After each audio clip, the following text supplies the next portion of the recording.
இனிமையான குழந்தைகளே, சங்கம யுகத்தில்தான் நீங்கள் ஆத்ம அபிமானியாக ஆவதற்கான முயற்சி செய்ய வேண்டியிருக்கிறது. சத்யுகத்திலோ அல்லது கலியுகத்திலோ இந்த முயற்சி நடப்பதில்லை. ஸ்ரீகிருஷ்ணருக்கு முன் யாருடைய பிறப்பானாலும் அது யோக பலத்தின் மூலம் நடப்பதில்லை. முழுமையாக கர்மாதீத் நிலையை அடைபவர்கள் ராதை கிருஷ்ணர் மட்டுமே. அவர்கள்தான் சத்கதியை அடைகிறார்கள்.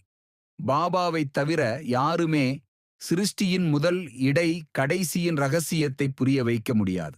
ஆத்ம அபிமானியாக ஆவதில்தான் குழந்தைகளுக்கு உழைப்பு தேவைப்படுகிறது. எப்போது கலியுகத்தின் கடைசி சத்யுக ஆரம்பத்தின் சங்கமம் நடக்கிறதோ அப்போதுதான் பாபா புதிய உலகத்தை மீண்டும் ஸ்தாபனை செய்ய வருகின்றார்.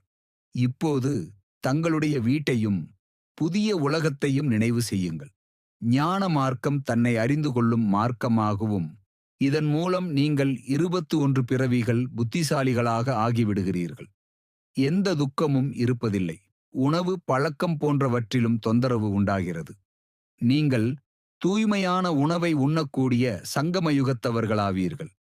இதைத்தான் கீதையின் யுகம் என்று சொல்லப்படுகிறது. நீங்கள் ராஜயோகம் கற்றுக்கொண்டிருக்கிறீர்கள். ஆதி சனாதன தேவி தேவதா தர்மத்தின் அடித்தளம் இடப்பட்டு கொண்டிருக்கிறது. சூரிய வம்ச சந்திரவம்ச 2 ராஜ்யங்களும் ஸ்தாபனை ஆகிக் கொண்டிருக்கிறது. பிராமணகுலம் ஸ்தாபனை நாபனை ஆகிவிட்டது. பிராமணர்கள்தான் பிறகு சூரிய வம்ச சந்திரவம்சத்தவர்களாக ஆகின்றார்கள்.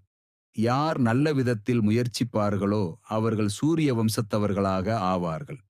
இந்த சங்கம யுகத்தில்தான் நீங்கள் புருஷோத்தம தேவி தேவதைகளாக ஆவதற்கு முயற்சி செய்கின்றீர்கள்.